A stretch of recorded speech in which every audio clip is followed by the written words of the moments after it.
Yo, what's good guys? It's Sage back again. Today I'm going to show you how to make your board carve as good as a boosted board, or how to make it carve as best you can. When you get the board, you'll notice it comes with two extra sets of bushings, a blue hard bushing and a white soft bushing, and on the board are the yellow intermediate bushings.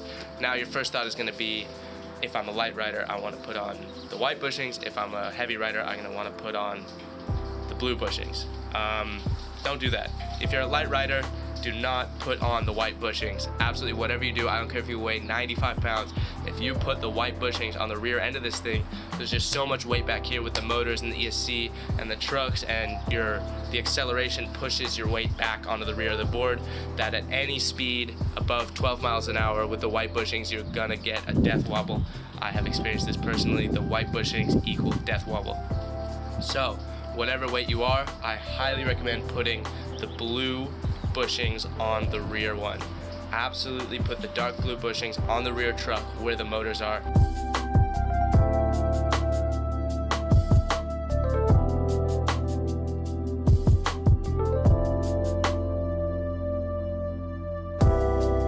And tighten it down.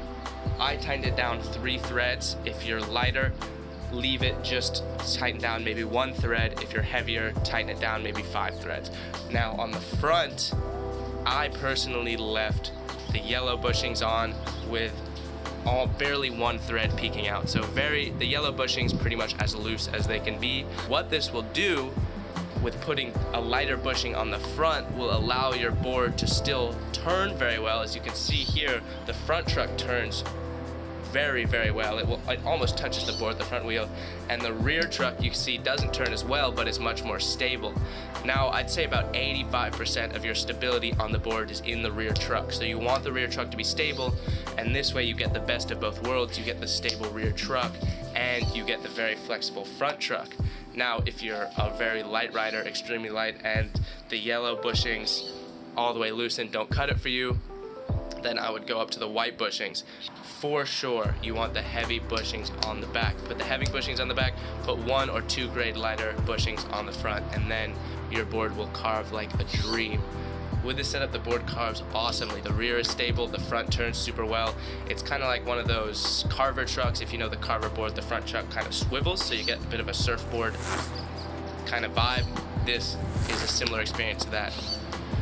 Oh yeah, and also, if you forgot how fast this board is, check this out. Alright guys, that's another video. It's kind of short, just wanted to get a quick tip out there.